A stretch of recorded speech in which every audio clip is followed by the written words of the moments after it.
महायुतीमध्ये जागा वाटपाचा तिढा सुरुवातीपासूनच नव्हता. मंत्री उदय सामंतांनी वक्तव्य केलं.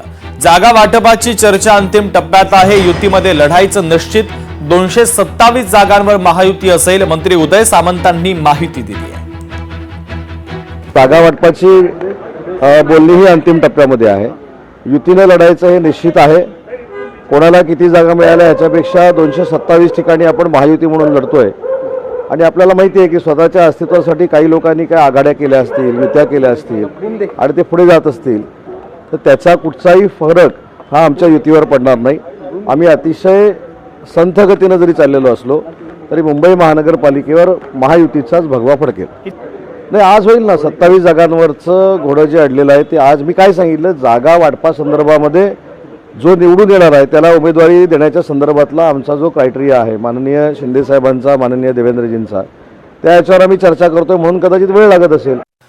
राष्ट्रवादीसोबत युती करण्यासंदर्भात शशिकांत शिंदे यांनी महत्त्वाचं वक्तव्य केलं. युतीबाबत अजित पवार यांच्याकडून प्रस्ताव आला. कुणीतरी पुढे मागे सरकलं पाहिजे. स्थानिक पातळीवर योग्य निर्णय घेतला जाणार असल्याची महत्त्वाची प्रतिक्रिया शशिकांत शिंदे यांनी दिली आहे. महाविकास आघाडी म्हणून आम्ही त्या ठिकाणी चर्चा चालू आहे. अजित पवार गटांच्या माध्यमातून मागणी आलेली आहे. अजून त्याच्यावर आमच्यावर कुठल्या प्रकारची चर्चेची सुरुवात झालेली आहे, परंतु त्यात अंतिम निर्णय झालेला नाही. परंतु महाविकास आघाडी म्हणून आम्ही शिवसेना, उभाटा, त्याचबरोबर काँग्रेस आम्ही एकत्रितपणे चर्चा करतो.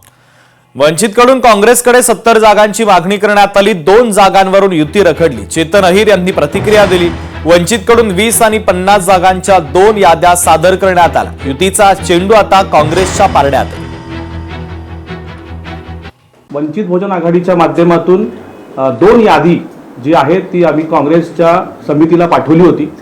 पहिली जी यादी आहे त्याच्यामध्ये 20 वॉर्ड्स होते आणि क्रिस्टल क्लिअर त्याच्यामध्ये कुठलंच नॉन नेगोशिएबल होत्या. त्याच्यामध्ये कुठल्याच प्रकारची तडजोड न केली जाणार असं सांगितण्यात आलं होतं. त्यानंतर 50 जणांची यादी जी आहे, 50 वॉर्डची यादी आहे ती सुद्धा पाठवलेली. परंतु त्यांच्याकडनं ज्या सूचना किंवा माहिती आली आहे तर ते आता 2 वॉर्डवर ती रखडली. म्हणजे अगोदरची जी 20 वॉर्डची यादी आहे त्याच्यामधले जे 2 वॉर्ड आहेत जे नॉन नेगोशिएबल होते त्याच्यावर ही चर्चा आता आहे.